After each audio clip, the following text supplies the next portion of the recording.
Welcome to another video lesson, the second part of cyberspace threats, information overload and cyber crimes. Now we are discussing the topic issues and threats in cyberspace. Three issues, privacy and security of data, malware and ethical issues were already discussed in our previous classes. Then the remaining issues are information overload, cybercrime and cyber security, cyber addiction, health issues, e-waste and green computing, etc. In this class, I am going to present two important issues and threats in cyberspace, that is information overload and cybercrime. Let me start from information overload. Information overload എന്ന് പറഞ്ഞാൽ ഇൻഫർമേഷന്റെ അമിതഭാരം അല്ലെങ്കിൽ അമിതമായ information എന്നാണ് അർത്ഥം. Too much information presented before a person make it difficult for him to find out which is relevant and which is irrelevant. ഒരാൾക്ക് ആവശ്യമുള്ളതിൽ കൂടുതൽ information കിട്ടിക്കഴിഞ്ഞാൽ അതിൽ പ്രസക്തിയുള്ളത് ഏത്, പ്രസക്തി ഇല്ലാത്തത് ഏത്, ഇമ്പോർട്ടന്റ് ആയിട്ടുള്ള പ്രാധാന്യമുള്ളത് ഏത്, അല്ലാത്തത് ഏത് എന്ന് മനസ്സിലാക്കാൻ ബുദ്ധിമുട്ടുണ്ടാകുന്നു. Information overload refers to the difficulty in understanding an issue and making decisions because of the availability of too much information. ഇങ്ങനെ അമിതമായ ഇൻഫർമേഷൻ ലഭ്യമാവുന്നത് മൂലം അല്ലെങ്കിൽ ആവശ്യമുള്ളതിൽ കൂടുതൽ ഇൻഫർമേഷൻ ലഭിക്കുന്നത് മൂലം ഒരു ഇഷ്യൂ മനസ്സിലാക്കാനോ തീരുമാനമെടുക്കാനോ ബുദ്ധിമുട്ട് അനുഭവപ്പെടുന്നുണ്ടെങ്കിൽ അതിനെ നമുക്ക് ഇൻഫർമേഷൻ ഓവർലോഡ് എന്ന് വിളിക്കാം. Technically, information overload occurs when the amount of input to a system exceeds its processing capacity. ഒരു സിസ്റ്റത്തിന്റെ പ്രോസസിംഗ് കപ്പാസിറ്റിക്ക് അപ്പുറത്തേക്ക് അതിന് വിവരങ്ങൾ കിട്ടിക്കഴിഞ്ഞാൽ അത് ഇൻഫർമേഷൻ ഓവർലോഡ് ആണ്. ഒരു കമ്പ്യൂട്ടറിന് കൈകാര്യം ചെയ്യാവുന്നതിനേക്കാൾ കൂടുതൽ വിവരങ്ങൾ അതിന് കിട്ടിക്കഴിഞ്ഞാൽ അത് ഇൻഫർമേഷൻ ഓവർലോഡ് ആണ്. ഒരു മനുഷ്യന് കൈകാര്യം ചെയ്യാൻ പറ്റുന്നതിനേക്കാൾ കൂടുതൽ വിവരങ്ങൾ അയാൾക്ക് പ്രൊവൈഡ് ചെയ്താൽ അത് ഇൻഫർമേഷൻ ഓവർലോഡ് ആണ്. Then information overload is an increasing problem both in the workplace and in life. ഇത് എവിടെയാണ് ഇത് പ്രശ്നമാവുന്നത്? അത് ജോലി സ്ഥലത്തും അതേപോലെ തന്നെ മനുഷ്യന്റെ ജീവിതത്തിലും എല്ലാം ഇൻഫർമേഷൻ ഓവർലോഡ് പ്രശ്നങ്ങൾ സൃഷ്ടിക്കുന്നുണ്ട്, especially for directors, managers and professionals. എന്നാൽ ബിസിനസ്സിൽ ഒരു ഡയറക്ടർ, മാനേജർ, പ്രൊഫഷണൽ ഒരുപാട് ഡാറ്റ കൈകാര്യം ചെയ്യുന്ന ആൾക്കാരാണ് ഇവർ. ഇവർക്ക് ആവശ്യമുള്ള വിവരങ്ങൾ മാത്രമേ അവർക്ക് ലഭ്യമാവാൻ പാടുള്ളൂ. അതിൽ കൂടുതൽ ലഭ്യമായി കഴിഞ്ഞാൽ അത് ഇൻഫർമേഷൻ ഓവർലോഡിന് കാരണമാവും. Then for example, getting too many emails. ഒരു മാനേജർക്ക് മെയിൽ ബോക്സിലേക്ക് ഒരുപാട് മെയിൽ വന്നു കഴിഞ്ഞാൽ അതിൽ നിന്നും ആവശ്യമുള്ള അല്ലെങ്കിൽ പ്രാധാന്യമുള്ള മെയിൽ ഏത്, അല്ലാത്തത് ഏത് തിരിച്ചറിയാൻ ബുദ്ധിമുട്ടുണ്ടാക്കും. Then reports, letters and messages in a business. ഇവയൊക്കെ ആവശ്യമുള്ളതിൽ കൂടുതൽ ലഭ്യമായി കഴിഞ്ഞാൽ it creates problem to decide what is important and unimportant. അതിൽ പ്രാധാന്യമുള്ളത് ഏത്, ഇല്ലാത്തത് ഏത് എന്ന് തിരിച്ചറിയാനും അതിന്റെ ബേസിൽ തീരുമാനങ്ങൾ എടുക്കാനും ഒരു ബിസിനസ്സിൽ അല്ലെങ്കിൽ ഒരു വർക്ക് പ്ലേസിൽ ഒരുപാട് ബുദ്ധിമുട്ടുകൾ സൃഷ്ടിക്കപ്പെടുന്നുണ്ട്. അപ്പൊ അതിനെയാണ് നമ്മൾ ഇൻഫർമേഷൻ ഓവർലോഡ് എന്ന് വിളിക്കുന്നത്. Causes of information overload. Information overload ന്റെ കാരണങ്ങൾ എന്തെല്ലാമാണെന്ന് നോക്കാം. First one, multiple sources of information. If the data is collected from multiple sources, it leads to duplication of data and information overload. നമ്മൾ data പല സോഴ്സുകളിൽ നിന്ന് collect ചെയ്യുന്നുണ്ടെങ്കിൽ ഒരേ data തന്നെ പല സോഴ്സുകളിൽ നിന്ന് ലഭ്യമാവാനുള്ള ഒരു സാധ്യതയുണ്ട്. അത് ഡാറ്റ ഡ്യൂപ്ലിക്കേഷനും അതേപോലെ തന്നെ information ഓവർലോഡിനും കാരണമാക്കുന്നു. Then lack of information processing capacity of the people. Capacity of a person to process information is influenced by education, experience, training, etc. ഇപ്പൊ പല മാനേജേഴ്സ് ഉണ്ടെങ്കിൽ ചില മാനേജേഴ്സിന് കൂടുതൽ ഡാറ്റ ഹാൻഡിൽ ചെയ്യാൻ വേണ്ടി പറ്റും, ചിലർക്ക് അത് പറ്റിക്കൊള്ളുന്നില്ല. അപ്പൊ ആ ഒരു വ്യക്തികളുടെ കപ്പാസിറ്റി ഇതിനൊരു കാരണമാണ്. അപ്പൊ നന്നായി ഹൈലി എഡ്യൂക്കേറ്റഡ് ആയ, ഹൈലി എക്സ്പീരിയൻസ് ആയ, ഹൈലി ട്രെയിൻഡ് ആയ ഒരാൾ ചിലപ്പോൾ കൂടുതൽ ഡാറ്റ ഹാൻഡിൽ ചെയ്യാൻ പറ്റിയേക്കും. എന്നാൽ അങ്ങനെ അല്ലാത്ത മറ്റൊരു ജീവനക്കാരന് അല്ലെങ്കിൽ മറ്റൊരു മാനേജർക്ക് അത്രയും ഡാറ്റ ഹാൻഡിൽ ചെയ്യാൻ പറ്റിക്കൊള്ളണമെന്ന് ഇല്ല. Then development of computer technology. The availability of too much information is the result of the development of computer technology and internet. Computer ടെക്നോളജിയുടെയും അതേപോലെ ഇന്റർനെറ്റിന്റെയും ഡെവലപ്മെന്റ് ഇതിനൊരു കാരണമാണ്. കമ്പ്യൂട്ടർ ടെക്നോളജിയും ഇന്റർനെറ്റും ഡെവലപ്പ് ചെയ്തതോടുകൂടി ഒരുപാട് ഇൻഫർമേഷൻ ഇന്ന് ലഭ്യമാണ് നമുക്ക്. അത് ഇൻഫർമേഷൻ ഓവർലോഡിന് കാരണമാകുന്നുണ്ട്. Then poor mechanism to handle data in the organization. If the organization is not well equipped to handle data, it creates information overload. നല്ല ഒരു ബിസിനസ് അനലിറ്റിക്സ് സിസ്റ്റം ആ സ്ഥാപനത്തിൽ ഇല്ലെങ്കിൽ അല്ലെങ്കിൽ ഡാറ്റ ഹാൻഡിൽ ചെയ്യാനുള്ള നല്ലൊരു സിസ്റ്റം ആ സ്ഥാപനത്തിൽ ഇല്ലെങ്കിൽ അത് information ഓവർലോഡിന് കാരണമാക്കും. Then limited availability of time. Limited time available to process information may create information overload. Information process ചെയ്യാനുള്ള സമയം അത് ആ സ്ഥാപനത്തിൽ വളരെ കുറവാണെങ്കിൽ അത് information ഓവർലോഡിന് കാരണമാക്കും. Then complex processes and tasks. To perform complex processes and tasks, more information may be required and the same may leads to information overload. Complex ആയിട്ടുള്ള പ്രോസസ്സും ടാസ്കും ഒക്കെ ഇൻവോൾവ് ആയിട്ടുള്ള ഒരു ബിസിനസ് ആണെങ്കിൽ അവിടെ ഒരുപാട് ഇൻഫർമേഷൻ ആവശ്യമായിരിക്കും. അവിടെ ടാസ്ക് കോംപ്ലക്സ് ആയതുകൊണ്ട് തന്നെ ഒരുപാട് ഇൻഫർമേഷനും ആവശ്യമായിരിക്കും. അങ്ങനെയുള്ള കേസുകളിലും ഇൻഫർമേഷൻ ഓവർലോഡ് ഉണ്ടാവുന്നുണ്ട്. How to solve information overload? Information overload എങ്ങനെ പരിഹരിക്കാം? What are the solutions available? നമുക്ക് നോക്കാം. First one, filter data. Focus attention to most essential information and ignore the others.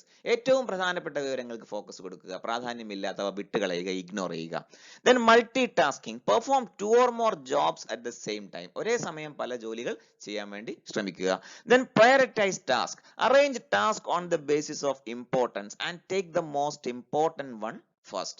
ഇപ്പൊ ജോലികൾ അവയുടെ പ്രാധാന്യം അനുസരിച്ച് തരംതിരിക്കുക. അതിൽ ഏറ്റവും പ്രാധാന്യമുള്ള ജോലികൾ ആദ്യം ചെയ്യാൻ വേണ്ടി ശ്രമിക്കുക. Then delegate works. Delegate some works to subordinate. ബിസിനസ്സിലൊക്കെ ആണെന്നുണ്ടെങ്കിൽ ചില ജോലികളൊക്കെ അത്ര പ്രാധാന്യമില്ലാത്ത ജോലികൾ സബോർഡിനേറ്റ്സിന് ഡെലിഗേറ്റ് ചെയ്ത് കൊടുക്കുക. Instructions may be given to send related communications to the respective subordinate. അപ്പൊ അങ്ങനെ ഡെലിഗേറ്റ് ചെയ്ത വർക്കുകളുമായി ബന്ധപ്പെട്ട വിവരങ്ങൾ സബോർഡിനേറ്റ്സിന് കിട്ടാനുള്ള സംവിധാനം ഏർപ്പെടുത്തുക. അപ്പൊ അത്തരം വിവരങ്ങൾ മാനേജറുടെ ഇൻബോക്സിലേക്ക് വരുന്നത് ഒഴിവാക്കാൻ വേണ്ടിയിട്ട് ഇതിലൂടെ സാധിക്കും. Then delete after reading. Delete unwanted information immediately after reading. ഒരു മെസ്സേജ് വായിച്ചു കഴിഞ്ഞാൽ, ഒരു ഇമെയിൽ വായിച്ചു കഴിഞ്ഞാൽ അത് ആവശ്യമില്ലാത്തതാണെങ്കിൽ അത് ഉടൻ തന്നെ ഡിലീറ്റ് ചെയ്ത് കളയുക. Then adopt technology. Use technology to process and visualize the data. Data process ചെയ്യാനും ഡാറ്റ വിഷ്വലൈസ് ചെയ്യാനും ഒക്കെ ടെക്നോളജി ഉപയോഗിക്കുക. കമ്പ്യൂട്ടേഴ്സിന്റെ സഹായം അല്ലെങ്കിൽ അതേപോലുള്ള സോഫ്റ്റ്വെയർസ് ഉപയോഗിക്കുക.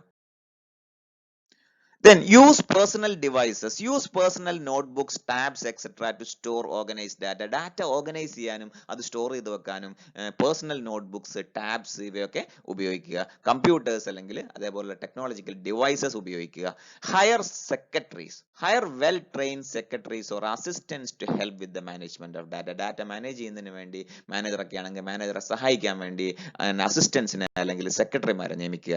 Then unsubscribe periodicals. Cancel email subscriptions of unwanted periodicals by clicking the link to unsubscribe. ഇപ്പൊ നമ്മുടെ മെയിലിലേക്കൊക്കെ ഒരുപാട് പീരിയോഡിക്കൽസ് വരുന്നുണ്ടാവും. അപ്പൊ ആ പീരിയോഡിക്കൽസ് അല്ലെങ്കിൽ ആവശ്യമില്ലാത്ത മെസ്സേജുകൾ നമുക്ക് അൺസബ്സ്ക്രൈബ് ചെയ്യാനുള്ള ഓപ്ഷൻ ഉണ്ട്. അപ്പൊ ആ ഒരു മെസ്സേജിന്റെ താഴെ തന്നെ ഉണ്ടാവും അൺസബ്സ്ക്രൈബ് എന്നുള്ള ഓപ്ഷൻ ഉണ്ടാവും. അവിടെ ക്ലിക്ക് ചെയ്തിട്ട് ആവശ്യമില്ലാത്ത പീരിയോഡിക്കൽസും അതേപോലുള്ള മാർക്കറ്റിംഗ് മെസ്സേജുകളൊക്കെ ഉണ്ടെങ്കിൽ അതൊക്കെ അൺസബ്സ്ക്രൈബ് ചെയ്യുക. Then request to clients. Make request to all clients to send important messages only and to avoid messages of minor importance. ബിസിനസിന്റെ എല്ലാ ക്ലയൻസിനും ഇൻഫർമേഷൻ കൊടുക്കുക. അത്യാവശ്യമുള്ള വിവരങ്ങൾ മാത്രം അയക്കുക. അത്യാവശ്യമില്ലാത്തവ അല്ലെങ്കിൽ ഇമ്പോർട്ടന്റ് അല്ലാത്തവ ഒഴിവാക്കാൻ വേണ്ടി ഉള്ള ഒരു മെസ്സേജ് കൊടുക്കുക. Then restrict email. Send email on important matters only. ഇങ്ങോട്ട് വരുന്നത് മാത്രം റെസ്ട്രിക്ട് ചെയ്താൽ പോരാ, മറിച്ച് നമ്മൾ അങ്ങോട്ട് അയക്കുന്നത് ഏറ്റവും പ്രധാനപ്പെട്ട മെസ്സേജുകൾ മാത്രം അല്ലെങ്കിൽ ഇമെയിലുകൾ മാത്രം അയക്കാൻ വേണ്ടി ശ്രദ്ധിക്കുക. അനാവശ്യമായിട്ടുള്ള ഇമെയിലുകൾ ഒഴിവാക്കുക.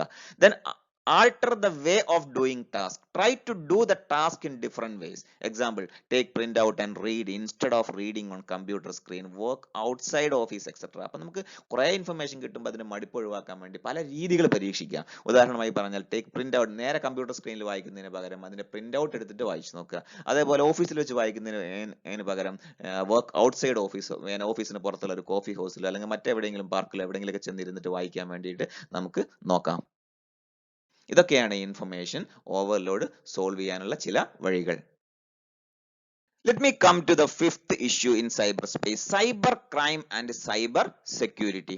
What is cyber crime? Cyber crime is a crime that involves a computer and network. Cyber crime എന്ന് പറയുന്നത് ഒരു കുറ്റകൃത്യമാണ്. That involves a computer and network. ഒരു കമ്പ്യൂട്ടറോ അല്ലെങ്കിൽ ഇന്റർനെറ്റ് പോലെയുള്ള ഒരു കമ്പ്യൂട്ടർ നെറ്റ്വർക്കോ ഉൾപ്പെട്ടിട്ടുള്ള ഒരു കുറ്റകൃത്യമാണത്. ഒരു കമ്പ്യൂട്ടർ എന്ന് പറഞ്ഞാൽ അതൊരു ഡെസ്ക്ടോപ്പോ ലാപ്ടോപ്പോ മൊബൈൽ ഫോണോ ഏതുമാകാം. Then it is the crime that either target a computer or committed through an electronic device or computer network. It is a crime that either target a computer. അതൊരു കുറ്റകൃത്യമാണ്. അത് ഒന്നുകിൽ ഒരു കമ്പ്യൂട്ടറിനെ, ഒരു മൊബൈൽ ഫോണിനെ, ഒരു ഇലക്ട്രോണിക് ഡിവൈസിനെ ആയിരിക്കും ലക്ഷ്യം വെക്കുന്നത് അല്ലെങ്കിൽ ടാർഗറ്റ് ചെയ്യുന്നത്. അല്ലെങ്കിലോ or committed through an electronic device or computer, അല്ലെങ്കിൽ ഒരു കമ്പ്യൂട്ടറിലൂടെ അല്ലെങ്കിൽ ഒരു നെറ്റ്വർക്ക് ഉപയോഗിച്ചുകൊണ്ട്. അപ്പോൾ ഒരു കമ്പ്യൂട്ടറിനെ ലക്ഷ്യം വെക്കുന്ന അല്ലെങ്കിൽ ഒരു കമ്പ്യൂട്ടറോ ഇന്റർനെറ്റോ ഉപയോഗിച്ചുകൊണ്ട് ചെയ്യുന്ന ഒരു കുറ്റകൃത്യത്തെ നമുക്ക് സൈബർ ക്രൈം എന്ന് വിളിക്കാം. Then cyber crimes are defined as offenses. അതൊരു നിയമലംഘനമാണ്. That are committed with a criminal motive. ഒരു ക്രിമിനൽ മോട്ടീവോട് കൂടി മറ്റുള്ളവർക്ക് നാശനഷ്ടങ്ങൾ വരുത്തണമെന്ന ചിന്തയോടുകൂടി ചെയ്യുന്ന ഒരു നിയമലംഘനമാണ്. അതോടൊപ്പം തന്നെ എങ്ങനെ ചെയ്യുന്നത്? Using modern telecommunication network such as internet and mobile phone. Internet, mobile phone, computer മുതലായ മോഡേൺ ടെലികമ്മ്യൂണിക്കേഷൻ ഡിവൈസുകൾ ഉപയോഗിച്ചാണ് ആ കുറ്റകൃത്യം ചെയ്യുന്നത്. അപ്പൊ 3 കാര്യങ്ങൾ പറയുന്നുണ്ട്. അതൊരു നിയമലംഘനമാണ്, അതൊരു ക്രിമിനൽ മോട്ടീവ്, മറ്റുള്ളവർക്ക് എന്തെങ്കിലും ദോഷം വരുത്തണമെന്നുള്ള ഉദ്ദേശത്തോട് കൂടിയിട്ടാണ് ചെയ്യുന്നത്. അതോടൊപ്പം തന്നെ ഇന്റർനെറ്റ് അല്ലെങ്കിൽ മൊബൈൽ ഫോൺ, കമ്പ്യൂട്ടർ മുതലായിട്ടുള്ള മോഡേൺ ടെലികമ്മ്യൂണിക്കേഷൻ ഡിവൈസ് ഉപയോഗിച്ചാണ് ഈ ഒരു നിയമലംഘനം നടത്തുന്നത്. Cyber criminals may be children and adolescents, black hat hackers, discontented employees, terrorists, etc. പല കാറ്റഗറിയിലുള്ള സൈബർ ക്രിമിനൽസ് ഉണ്ട്. ചിലർ കുട്ടികളാണ്. ഒരുപാട് പഠനങ്ങൾ പറയുന്നുണ്ട് കുട്ടികൾ അല്ലെങ്കിൽ കൗമാരപ്രായക്കാര് ഇത്തരം ക്രൈമുകൾ ചെയ്യുന്നതായിട്ട് ഒരുപാട് പഠനങ്ങളിൽ പറയുന്നുണ്ട്. ചിലർ വെറുതെ ഒരു രസത്തിന് ചെയ്യുന്നവരുണ്ട്, ചിലർ ബെറ്റ് വെച്ചിട്ട് ചെയ്യുന്നവരുണ്ട്, പിന്നെ ചിലർ എൻജോയ്മെന്റിന് വേണ്ടി ചെയ്യുന്നവരുണ്ട്. അതേപോലെ ബ്ലാക്ക് ഹാറ്റ് ഹാക്കേഴ്സ് എന്ന് പറഞ്ഞാൽ അത് ക്രിമിനൽസ് തന്നെയാണ്, ക്രിമിനൽ മോട്ടീവോട് കൂടി ചെയ്യുന്ന ഹാക്കേഴ്സ് ആണ്. അതേപോലെ ഡിസ്കണ്ടന്റഡ് എംപ്ലോയീസ്, ഒരു സ്ഥാപനത്തിൽ നിന്ന് പിരിച്ചുവിട്ട ജോലിക്കാർ എന്ത് ചെയ്യും, ആ സ്ഥാപനത്തിൽ കമ്പ്യൂട്ടറുകളിലേക്ക് അറ്റാക്ക് ചെയ്യാൻ വേണ്ടി ശ്രമിക്കാറുണ്ട്. അതേപോലെ ടെററിസ്റ്റുകൾ ഒക്കെ സൈബർ ക്രിമിനൽസ് ആണ്. What are the different types of cyber crimes? ഒരുപാട് തരത്തിലുള്ള സൈബർ ക്രൈംസ് ഉണ്ട്. അതിൽ ഏറ്റവും പ്രധാനപ്പെട്ട 8 സൈബർ ക്രൈമുകളാണ് നമ്മൾ ഇന്ന് ഡിസ്കസ് ചെയ്യുന്നത്. Identity theft, hacking, email bombing, phishing, child pornography, malware attack, denial of services and spoofing. First one, identity theft. It is the crime of obtaining or stealing the personal or financial information of another person to use for personal gain. മറ്റൊരു വ്യക്തിയുടെ personal information അല്ലെങ്കിൽ financial information മോഷ്ടിക്കുകയും അത് നേട്ടങ്ങൾക്ക് വേണ്ടി ഉപയോഗിക്കുകയും ചെയ്യുന്നതിനെയാണ് identity theft എന്ന് വിളിക്കുന്നത്. ഉദാഹരണമായി ഒരു വ്യക്തിയുടെ പേഴ്സണൽ വിവരങ്ങൾ, ഒരു വ്യക്തിയുടെ സ്വകാര്യ വിവരങ്ങൾ, അയാളുടെ വ്യക്തിപരമായിട്ടുള്ള വിവരങ്ങൾ, അയാളുടെ പേര്, date of birth, Aadhaar number, ഇങ്ങനെയുള്ള കാര്യങ്ങൾ, അല്ലെങ്കിൽ ഫൈനാൻഷ്യൽ ഇൻഫർമേഷൻ, ആ വ്യക്തിയുടെ ബാങ്ക് അക്കൗണ്ട് വിവരങ്ങൾ, debit card number, credit card number, CVV number, passwords, ഇങ്ങനെയുള്ള വിവരങ്ങൾ മോഷ്ടിക്കുകയും അല്ലെങ്കിൽ കൈക്കലാക്കുകയും അത് തന്റെ നേട്ടത്തിന് വേണ്ടി മറ്റൊരാൾ ഉപയോഗിക്കുകയും ചെയ്യുമ്പോൾ അതിനെ ഐഡന്റിറ്റി തെഫ്റ്റ് എന്ന് വിളിക്കാം. It may be used to commit frauds, obtain loans, take cellular connections, make unauthorised transactions etcetera. ഈ വിവരങ്ങൾ എന്തിനൊക്കെ ഉപയോഗിക്കുന്നു എന്ന് ചോദിച്ചാൽ അത് എന്ത് ചെയ്യുക, ഫ്രോഡ് കമ്മിറ്റ് ചെയ്യാൻ വേണ്ടി, അതേപോലെ തന്നെ ലോൺസ് കിട്ടാൻ വേണ്ടിയിട്ട്, അതേപോലെ സെല്ലുലാർ കണക്ഷൻസ് എടുക്കാൻ വേണ്ടിയിട്ട്, മറ്റ് അൺഓതറൈസ്ഡ് ആയിട്ടുള്ള ട്രാൻസാക്ഷൻസിന് വേണ്ടിയൊക്കെ ഉപയോഗിക്കുന്നുണ്ട്. Then second one, hacking. It refers to gaining or accessing one's computer system or network without permission. മറ്റൊരാളുടെ കമ്പ്യൂട്ടർ സിസ്റ്റം അല്ലെങ്കിൽ അയാളുടെ നെറ്റ്വർക്ക് പെർമിഷൻ ഇല്ലാതെ ആക്സസ് ചെയ്യുക. ഒരാളുടെ സമ്മതം കൂടാതെ അയാളുടെ കമ്പ്യൂട്ടറിൽ അതിക്രമിച്ച് കയറുന്നതിനെയാണ് ഹാക്കിംഗ് എന്ന് വിളിക്കുന്നത്. It is the unauthorised entry into a computer or network to steal data, change information or damage the system. അപ്പോൾ മറ്റൊരാളുടെ കമ്പ്യൂട്ടറിൽ അതിക്രമിച്ച് കയറുക, എന്നിട്ട് അവിടെ നിന്ന് വിവരങ്ങൾ മോഷ്ടിക്കുക, അല്ലെങ്കിൽ അവിടെയുള്ള ഇൻഫർമേഷന് എന്ത് ചെയ്യുക, മാറ്റം വരുത്തുക, അല്ലെങ്കിൽ അവിടെ ആ സിസ്റ്റം ഡാമേജ് ചെയ്യുക, ഇതൊക്കെ ഹാക്കിംഗ് ആണ്. A hacker is a criminal who access someone else computer without permission. Permission ഇല്ലാതെ മറ്റൊരാളുടെ കമ്പ്യൂട്ടറിൽ അതിക്രമിച്ച് കയറുന്ന ആരെയും നമുക്ക് ഹാക്കർ എന്ന് വിളിക്കാം. There are 2 different kinds of hackers, white hat hackers and black hat hackers.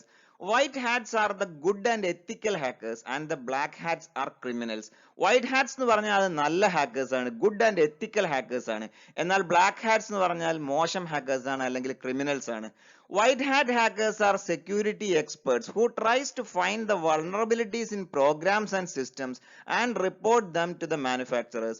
White hat hackers എന്ന് പറഞ്ഞാൽ അവർ സെക്യൂരിറ്റി എക്സ്പേർട്സ് ആണ്. കമ്പ്യൂട്ടറിൽ, അതേപോലെ തന്നെ നെറ്റ്വർക്കുകളിൽ, വെബ്സൈറ്റിൽ ഒക്കെയുള്ള സെക്യൂരിറ്റി പ്രോബ്ലംസ് അല്ലെങ്കിൽ അറ്റാക്ക് ചെയ്യപ്പെടാനുള്ള സാധ്യതകൾ ഇവയൊക്കെ കണ്ടെത്തുകയും അതിന്റെ മാനുഫാക്ചറേഴ്സിന് ആ പ്രോഗ്രാം ഡെവലപ്പ് ചെയ്തത് ആരാണോ അല്ലെങ്കിൽ ആ വെബ്സൈറ്റ് ആരാണോ റൺ ചെയ്യുന്നത് അവർക്ക് ഈ വിവരങ്ങൾ നൽകുകയും അങ്ങനെ അത് പരിഹരിക്കാൻ വേണ്ടി സഹായിക്കുകയും ചെയ്യുന്ന ആൾക്കാരാണ് white hat hackers. Companies such as Google and Apple are offering rewards of millions of dollars to white hat hackers who can find defects in their security systems. Google, Apple പോലെയുള്ള കമ്പനികൾ അവരുടെ സെക്യൂരിറ്റി സിസ്റ്റംസിലെ ഡിഫക്ട്സ്, പോരായ്മകൾ കണ്ടുപിടിക്കുന്ന white hat ഹാക്കേഴ്സിന് millions of rupees പാരിതോഷികമായിട്ട് കൊടുക്കാറുണ്ട്. Black hat hackers are criminals who attacks computers and networks with bad intention. എന്നാൽ തെറ്റായ ഉദ്ദേശത്തോട് കൂടിയിട്ട് അല്ലെങ്കിൽ ആക്രമിക്കണമെന്നുള്ള ഉദ്ദേശത്തോട് കൂടിയിട്ട് കമ്പ്യൂട്ടറിലും അതേപോലെ തന്നെ നെറ്റ്വർക്കുകളിലും ഒക്കെ കടന്നുകൂടുന്ന ക്രിമിനൽസ് ആണ് black hat hackers. Email bombing is the next cybercrime. It is the process of sending huge volumes of email to a target address to overflow the mailbox. Target ചെയ്യുന്ന ഒരു ഇമെയിൽ അഡ്രസ്സിലേക്ക് ആയിരക്കണക്കിന് അല്ലെ ലക്ഷക്കണക്കിന് ഇമെയിലുകൾ അയക്കുക, എന്നിട്ട് ആ ഒരു ഇമെയിൽ ഓവർഫ്ലോ ആവാൻ വേണ്ടി കാരണമാക്കുക, അല്ലെങ്കിൽ ആ ഒരു ഇമെയിൽ ബ്ലോക്ക് ആക്കുക. ഇതിനെയാണ് ഇമെയിൽ ബോംബിംഗ് എന്ന് വിളിക്കുന്നത്. It may leads to server overload, server failure, information overload etcetera. അപ്പൊ ചിലപ്പോൾ സെർവർ തന്നെ എന്ത് ചെയ്യും, ഫെയിലിയർ ആയി പോകും, അല്ലെങ്കിൽ ഇൻഫർമേഷൻ ഓവർലോഡിന് അത് കാരണമാക്കുന്നു. Some types of these mails can be detected by using spam filters. Spam filters എന്ന് പറയുന്ന സിമ്പിൾ ആയിട്ടുള്ള ടെക്നോളജി ഉപയോഗിച്ചുകൊണ്ട് അല്ലെങ്കിൽ സോഫ്റ്റ്വെയർസ് ഉപയോഗിച്ചുകൊണ്ട് വേണമെങ്കിൽ ഇത്തരം മെയിൽസിനെ ഒഴിവാക്കാനുള്ള വഴികൾ ഇന്ന് ഉണ്ട്. അപ്പൊ മിക്കവാറും ഇമെയിൽ സർവീസ് പ്രൊവൈഡേഴ്സ് ഒക്കെ സ്പാം ഫിൽറ്റേഴ്സ് അതിൽ തന്നെ ഉണ്ട്. അപ്പൊ ആ ഫിൽറ്റേഴ്സ് ഉപയോഗിച്ചുകൊണ്ട് എന്ത് ചെയ്യുന്നുണ്ട്, അതിനെ സ്പാം ആക്കി മാറ്റിയിട്ട് സ്പാം ഫോൾഡറുകളിലേക്ക് ഓട്ടോമാറ്റിക് ആയിട്ട് മാറ്റാനുള്ള സംവിധാനമുണ്ട്. എന്നാൽ ഇതിനെയൊക്കെ മറികടന്നുകൊണ്ടും ഇമെയിൽ ബോംബിംഗ് നടക്കുന്നുണ്ട്. Next, phishing. Phishing is one of the most important cyber crimes in the world. It is a fraudulent attempt to collect sensitive information such as debit card number, username, password, etc. through email, telephone or other means. Email അയച്ചിട്ട് അല്ലെ call ചെയ്തിട്ട് അല്ലെങ്കിൽ SMS അയച്ചിട്ട് നമ്മുടെ സാമ്പത്തികപരമായിട്ടുള്ള വിവരങ്ങൾ, bank details ഇവയൊക്കെ collect ചെയ്യുന്നതിനെയാണ് phishing എന്ന് പറയുന്നത്. അവിടെ ഡെബിറ്റ് കാർഡ് നമ്പർ, അതേപോലെ ഓൺലൈൻ ബാങ്കിങ്ങിന്റെ യൂസർ നെയിം, പാസ്വേഡ്, ഇത്തരം വിവരങ്ങൾ ചോദിക്കുകയും മനസ്സിലാക്കുകയും അങ്ങനെ പണം അപഹരിക്കുകയും ചെയ്യുന്ന ഒരു പ്രാക്ടീസ് ആണ് ഫിഷിംഗ്. അപ്പൊ അവിടെ നേരിട്ടല്ല ചോദിക്കുന്നത്, നിങ്ങളുടെ ഡെബിറ്റ് കാർഡ് എന്ത് ചെയ്യുക, ബ്ലോക്ക് ആയി പോയിട്ടുണ്ട്, അല്ലെങ്കിൽ അതിന് ഇന്ന ഇഷ്യൂ ഉണ്ട്, അത് റിന്യൂ ചെയ്യേണ്ടതുണ്ട്, അതുകൊണ്ട് അതിന്റെ വിവരങ്ങൾ പറഞ്ഞു തരിക എന്നൊക്കെ പറഞ്ഞുകൊണ്ട് ബാങ്കിൽ നിന്നാണ് അല്ലെങ്കിൽ ഗവൺമെന്റിൽ നിന്നാണ് എന്നൊക്കെ പറഞ്ഞുകൊണ്ടായിരിക്കും ഇത്തരം കോളുകൾ വരുന്നത്. The bank and other authorities never send messages to their customers asking this kind of information. അപ്പൊ ഇതിൽ നിന്ന് രക്ഷപ്പെടാനുള്ള വഴി എന്ന് പറഞ്ഞാൽ ബാങ്ക് അതേപോലുള്ള അതോറിറ്റീസ് ഇത്തരം വിവരങ്ങൾ ചോദിച്ചുകൊണ്ട് ഒരിക്കലും കസ്റ്റമേഴ്സിനെ വിളിക്കില്ല എന്ന് എല്ലാവരും മനസ്സിലാക്കണം. ബാങ്കിന്റെയും അല്ലെങ്കിൽ അതോറിറ്റീസിന്റെയും കയ്യിൽ ഇത്തരം വിവരങ്ങളൊക്കെ ഉണ്ട്, അവർക്കത് നിങ്ങളോട് ചോദിക്കേണ്ട ആവശ്യം ഇല്ല. അതുകൊണ്ട് തന്നെ never reply to such emails, SMS and telephone calls. അത്തരം SMS-കൾ അതേപോലെ ടെലിഫോൺ കോളുകൾ, ഇമെയിലുകളോട് റെസ്പോണ്ട് ചെയ്യാതിരിക്കുക എന്നുള്ളതാണ് ഫിഷിംഗിൽ നിന്ന് രക്ഷപ്പെടാനുള്ള മാർഗം. Child pornography is the another cybercrime. It is the visual depiction of sexually explicit content involving a child. ഒരു കുട്ടി അല്ലെങ്കിൽ ഒരു കുഞ്ഞ് ഉൾപ്പെട്ടിട്ടുള്ള ലൈംഗിക ചുവയുള്ള ഏതെങ്കിലും കാര്യങ്ങൾ പ്രദർശിപ്പിക്കുന്നതിനെയാണ് ചൈൽഡ് പോർണോഗ്രഫി എന്ന് വിളിക്കുന്നത്. Creating, uploading, watching, downloading or spreading nude pictures and videos of A person who is under 18 years of age is child pornography. 18 വയസ്സിന് താഴെയുള്ള കുട്ടികളുടെ നഗ്ന ചിത്രങ്ങൾ അല്ലെങ്കിൽ നഗ്ന വീഡിയോസ് അത് ക്രിയേറ്റ് ചെയ്യുക എന്ന് വെച്ചാൽ ഉണ്ടാക്കുക, അപ്ലോഡ് ചെയ്യുക, വെബ്സൈറ്റിലും അതേപോലെയുള്ള മറ്റ് ഇന്റർനെറ്റിലും ഒക്കെ അപ്ലോഡ് ചെയ്യുക, അതേപോലെ തന്നെ കാണുക, ഡൗൺലോഡ് ചെയ്യുക, അത് മറ്റുള്ളവർക്ക് അയച്ചു കൊടുക്കുക, സ്പ്രെഡ് ചെയ്യുക, ഇതെല്ലാം ചൈൽഡ് പോർണോഗ്രഫിയിൽ വരുന്നതാണ്. It is a criminal offence in India and liable to fine and imprisonment as per the IT Act 2000 and POCSO Act 2012. അപ്പൊ IT Act 2000 പ്രകാരവും പോസ്കോ Act 2012 പ്രകാരവും ഇന്ത്യയിലെ ഒരു ക്രിമിനൽ കുറ്റമായി കണക്കാക്കുന്ന ഒന്നാണ് ചൈൽഡ് പോർണോഗ്രഫി. അതിന് ഫൈനും അതേപോലെ തന്നെ ജയിൽ ശിക്ഷയും ഒക്കെ അനുഭവിക്കേണ്ടി വരും. Next, malware attack. It is the attack of cyber criminals by using malware. Computer virus, അതേപോലെ ട്രോജൻ ഹോഴ്സസ് മുതലായിട്ടുള്ള മാൽവെയർസ് ഉപയോഗിച്ചുകൊണ്ട് സൈബർ ക്രിമിനൽസ് നടത്തുന്ന ആക്രമണമാണ് malware attack. Malware such as viruses, trojan horses, spyware, etc. are created and sent to target computers to cause damage to the system or network. ഏത് കമ്പ്യൂട്ടറിനെയാണ് ആക്രമിക്കേണ്ടത്, ആ കമ്പ്യൂട്ടറിനെ ആക്രമിക്കാൻ വേണ്ടി വൈറസുകൾ, Trojan horse മുതലായിട്ടുള്ള മാൽവെയറുകൾ നിർമ്മിക്കുകയും അത് ടാർഗറ്റ് ചെയ്യുന്ന കമ്പ്യൂട്ടറിലേക്ക് കടത്തിവിട്ട് ആ ഒരു കമ്പ്യൂട്ടറിന് ഡാമേജ് വരുത്തുകയും ചെയ്യുന്ന ഒരു പ്രോസസ്സാണ് malware attack. Ransomware are also used by criminals to block system and demand money. അതേപോലെ സിസ്റ്റം ബ്ലോക്ക് ചെയ്ത് ആ ഒരു ബ്ലോക്ക് നീക്കാൻ വേണ്ടി പണം ആവശ്യപ്പെടുന്ന മാൽവെയറുകളാണ് റാൻസംവെയറുകൾ. നമ്മൾ കഴിഞ്ഞ ക്ലാസ്സിൽ നമ്മൾ ഡിസ്കസ് ചെയ്യുകയുണ്ടായി. അപ്പൊ റാൻസംവെയർസ് ഉപയോഗിച്ചുകൊണ്ടും ഇത്തരം മാൽവെയർ അറ്റാക്സ് നടത്താറുണ്ട്. Spoofing is another cybercrime. Spoofing is the act of disguising a communication from an unknown source, claiming that it is from a known and trusted source. Unknown ആയിട്ടുള്ള ഒരു സോഴ്സിൽ നിന്ന് നമുക്കൊരു കമ്മ്യൂണിക്കേഷൻ അല്ലെങ്കിൽ മെസ്സേജ് അയക്കുകയും അത് trusted ആയ ഒരു സോഴ്സിൽ നിന്നാണെന്ന് പറഞ്ഞ് തെറ്റിദ്ധരിപ്പിക്കുകയും ചെയ്യുന്ന ഒരു പ്രോസസ്സിനെയാണ് സ്പൂഫിംഗ് എന്ന് വിളിക്കുന്നത്. ഉദാഹരണമായിട്ട് പറഞ്ഞാൽ ഇമെയിൽ സ്പൂഫിംഗ്. നമുക്ക് സ്ഥിരമായിട്ട് മെയിൽ വരുന്ന ഒരു മെയിൽ ID ഉണ്ട്. ആ മെയിൽ IDക്ക് സമാനമായ ഒരു മെയിൽ ID ക്രിയേറ്റ് ചെയ്യുന്നു. എന്നിട്ട് അതിൽ നിന്നുകൊണ്ട് എന്ത് ചെയ്യുക, ഇമെയിൽസ് അയക്കുകയും അത് അതിലൂടെ ഏതെങ്കിലും രീതിയിലുള്ള വഞ്ചനകൾ നടത്തുകയും ചെയ്യുക. അല്ലെങ്കിൽ URL സ്പൂഫിംഗ്. URL എന്ന് പറഞ്ഞാൽ വെബ്സൈറ്റ് അഡ്രസ് ആണ്. ഇപ്പോൾ ഓൺലൈൻ ബാങ്കിങ്, നമ്മളൊരു ഓൺലൈൻ ബാങ്കിങ് വെബ്സൈറ്റിലേക്ക് കയറുകയാണെങ്കിൽ അതിന് സമാനമായ മറ്റൊരു വെബ്സൈറ്റ് ക്രിയേറ്റ് ചെയ്യുകയും നമ്മൾ അതിലേക്ക് കൊണ്ടുപോവുകയും ചെയ്യുക. അപ്പോൾ ഇതിലൂടെയൊക്കെ ഒരുപാട് ഫ്രോഡുകൾ ക്രിമിനൽസ് നടത്തുന്നുണ്ട്. Then denial of service or DOS is the next one. It means to shut down a computer, website or network, making it inaccessible to its intended users. നമ്മളൊരു കമ്പ്യൂട്ടറിൽ അല്ലെങ്കിൽ വെബ്സൈറ്റിൽ അല്ലെങ്കിൽ ഒരു നെറ്റ്വർക്കിൽ നമ്മൾ പ്രവേശിക്കുമ്പോൾ അത് ബ്ലോക്ക് ചെയ്യുകയും അതിൽ നിന്നുള്ള സർവീസ് അതിന്റെ യൂസേഴ്സിന് കിട്ടാതെ ആക്കുകയും ചെയ്യുന്ന ഒരു പ്രോസസ്സിനെയാണ് ഡിനയൽ ഓഫ് സർവീസസ് എന്ന് വിളിക്കുന്നത്. അപ്പോൾ ഇവർ ഈ വെബ്സൈറ്റ് അറ്റാക്ക് ചെയ്യുകയും ആ വെബ്സൈറ്റ് ബ്ലോക്ക് ചെയ്യുകയും അതിന്റെ സർവീസ് നിഷേധിക്കുകയുമാണ് ഇവിടെ ചെയ്യുന്നത്. Then salami attack is the next one. Salami attack is a series of minor attacks that together result in a larger attack and serious damage. അപ്പോൾ ചെറിയ ചെറിയ മൈനർ ആയിട്ടുള്ള വലിയ ദോഷകരമല്ലാത്ത ചെറിയ അറ്റാക്കുകളായിരിക്കും. പക്ഷേ ഇങ്ങനെയുള്ള ഒരുപാട് അറ്റാക്കുകൾ വരുമ്പോൾ അത് ഒന്നിച്ചു വരുമ്പോൾ അത് ഒരു വലിയ അറ്റാക്കായി മാറുകയും കമ്പ്യൂട്ടർ സിസ്റ്റത്തിന് വലിയ ഡാമേജുകൾ ഉണ്ടാവുകയും ചെയ്യുന്നു. അത്തരം അറ്റാക്കുകളെയാണ് സലാമി അറ്റാക്സ് എന്ന് വിളിക്കുന്നത്. Next topic cyber security or how to prevent cyber crime. എങ്ങനെ നമുക്ക് സൈബർ ക്രൈമിൽ നിന്ന് നമ്മുടെ കമ്പ്യൂട്ടറിനെ അല്ലെങ്കിൽ നെറ്റ്വർക്കിനെ സംരക്ഷിക്കാം എന്നുള്ളതാണ് നമ്മൾ അടുത്തതായി ഡിസ്കസ് ചെയ്യുന്നത്. Cyber security is the technology and practices design to protect computers and network from malwares and cyber crimes. മാൽവെയറുകളിൽ നിന്ന് സൈബർ ക്രൈംസിൽ നിന്ന് നമ്മുടെ കമ്പ്യൂട്ടറിനെ നമ്മുടെ നെറ്റ്വർക്കുകളെ പ്രൊട്ടക്ട് ചെയ്യാനുള്ള അല്ലെങ്കിൽ സംരക്ഷിക്കാനുള്ള ടെക്നോളജി അല്ലെങ്കിൽ പ്രാക്ടീസുകളെയാണ് സൈബർ സെക്യൂരിറ്റി എന്ന് വിളിക്കുന്നത്. Following are the main cyber security measures. പ്രധാനപ്പെട്ട സൈബർ സെക്യൂരിറ്റി മെഷേഴ്സ് ഏതെല്ലാമാണെന്ന് നോക്കാം. First one, install antivirus, firewall and internet security software in computer system. Antivirus സോഫ്റ്റ്വെയറുകൾ, ഫയർവാൾസ്, അതേപോലെ ഇന്റർനെറ്റ് സെക്യൂരിറ്റി സോഫ്റ്റ്വെയറുകൾ ഇവയൊക്കെ കമ്പ്യൂട്ടറിൽ ഇൻസ്റ്റാൾ ചെയ്യുക, അത് കൃത്യമായി അപ്ഡേറ്റ് ചെയ്യുക. കഴിഞ്ഞ ക്ലാസ്സിൽ നമ്മൾ ആന്റിവൈറസ്, ഫയർവാൾ ഇവയെല്ലാം എന്താണെന്ന് നമ്മൾ ഡിസ്കസ് ചെയ്യുകയുണ്ടായി. അപ്പോൾ ഇത്തരം സോഫ്റ്റ്വെയർ ഇൻസ്റ്റാൾ ചെയ്യുകയും അത് കൃത്യമായി അപ്ഡേറ്റ് ചെയ്യുകയും അത് ഉപയോഗിച്ച് കമ്പ്യൂട്ടർ സ്കാൻ ചെയ്യുകയും ചെയ്യുക എന്നുള്ളത് ബേസിക് ആയിട്ടുള്ള ഒരു security മെഷറാണ്.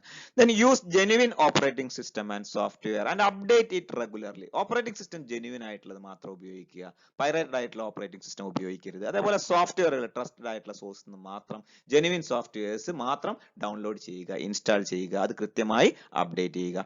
Then use strong passwords and change it regularly. നമ്മുടെ യൂസർ അക്കൗണ്ടുകൾ, ബാങ്ക് അക്കൗണ്ടുകൾ ഇവയിലൊക്കെ യൂസർ നെയിം ആൻഡ് പാസ്വേഡ്സ്, അതിൽ പാസ്വേഡ്സ് എന്ത് ചെയ്യുക, സ്ട്രോങ് ആയിട്ടുള്ള പാസ്വേഡ്സ് ഉപയോഗിക്കുക. സ്ട്രോങ് ആയിട്ടുള്ള പാസ്വേഡ് എന്ന് പറഞ്ഞാൽ അത് upper case, lower case, letters, numbers, symbols ഇവയൊക്കെ കോമ്പിനേഷൻ ഉള്ള പാസ്വേഡ്സ് ഉപയോഗിക്കുക, അത് ഇടയ്ക്കിടയ്ക്ക് മാറ്റുകയും ചെയ്യുക.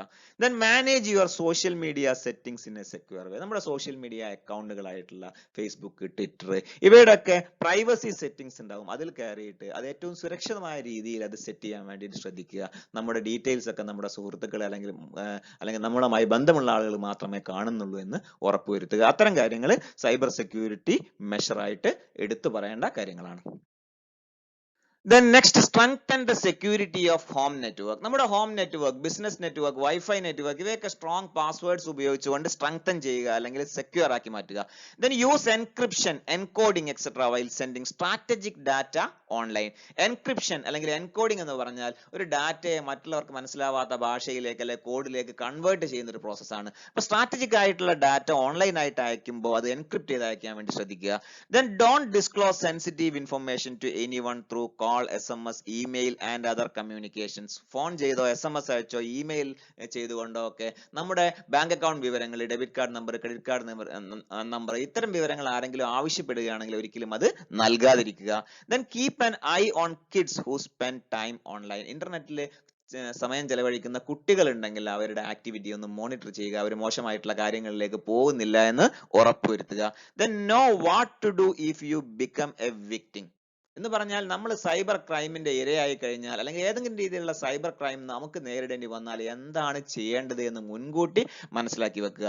അപ്പോൾ ബാങ്ക് അക്കൗണ്ടിൽ നിന്നൊക്കെ പണം പോയി എന്നുള്ള മെസ്സേജ് വന്നു കഴിഞ്ഞാൽ ഉടൻ തന്നെ എന്ത് ചെയ്യുക, ബാങ്കിനെ കോൺടാക്ട് ചെയ്യാനുള്ള ടോൾ ഫ്രീ നമ്പർ അറിഞ്ഞിരിക്കണം. അതിൽ ടോൾ ഫ്രീ നമ്പറിൽ വിളിച്ചിട്ട് നമ്മുടെ ഡെബിറ്റ് കാർഡ്, ക്രെഡിറ്റ് കാർഡ് അല്ലെങ്കിൽ ഓൺലൈൻ ബാങ്കിങ് അക്കൗണ്ട് ബ്ലോക്ക് ചെയ്യണം.